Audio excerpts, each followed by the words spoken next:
আলহামদুলিল্লাহ আলহামদুলিল্লাহি রব্বিল আলামিন ওয়াসসালাতু আলান নবী ওয়া আসহাবিহি আজমাইন আম্মা বাদ। ভাইরা আমার, ধরে নেন একজন ব্যক্তির মৃত্যুদণ্ডের আদেশ জারি হয়েছে, আর 5 দিন পর তার মৃত্যুদণ্ড দেওয়া হবে। এখন তার মনের অবস্থা কি একটু চিন্তা করেন তো।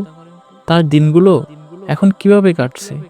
তার দিনগুলো কি আগের মতো কাটছে?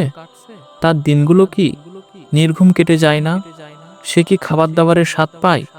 দুনিয়ার চিন্তা তার কি মাথায় থাকে? পরিবার পরিজনের কথা তার কি মাথায় আসে? সে কি হেসে দিন কাটাতে পারে? নিশ্চয়ই না, কারণ আর 5 দিন পর তার মৃত্যুদণ্ড দেওয়া হবে। কিন্তু আপনি আমি কিভাবে হেসে খেলে দিন কাটায়?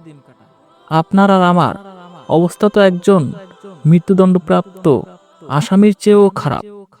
কারণ মৃত্যুদণ্ডপ্রাপ্ত আসামি সে তো মনে করছে সে আরো 5 দিন বাঁচবে, কিন্তু আপনি আমি কখন মারা যাব সেটা তো কেউ বলতে পারবো না।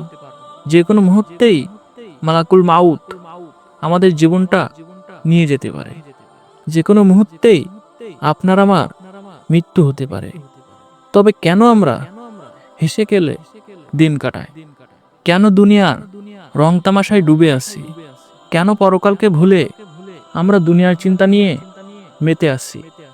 কতটা নির্বোধ হলে আমরা এগুলো করতে পারি? প্রতিদিনই তো কত মানুষ মারা যাচ্ছে। আমাদের বিবেক কি জাগ্রত হয় না? কেন আমরা শুধু দুনিয়া নিয়ে পড়ে আছি?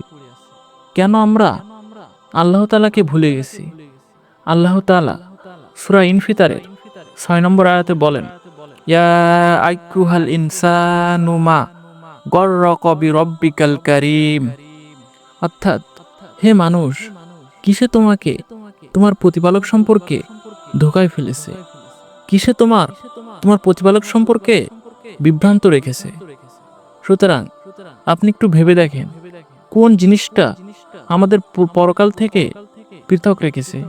কোন জিনিসটি আমাদের আল্লাহ তাআলা থেকে ভুলিয়ে রেখেছে?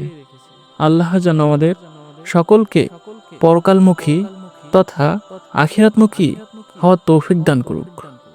আমিন ইয়া রব্বাল আলামিন।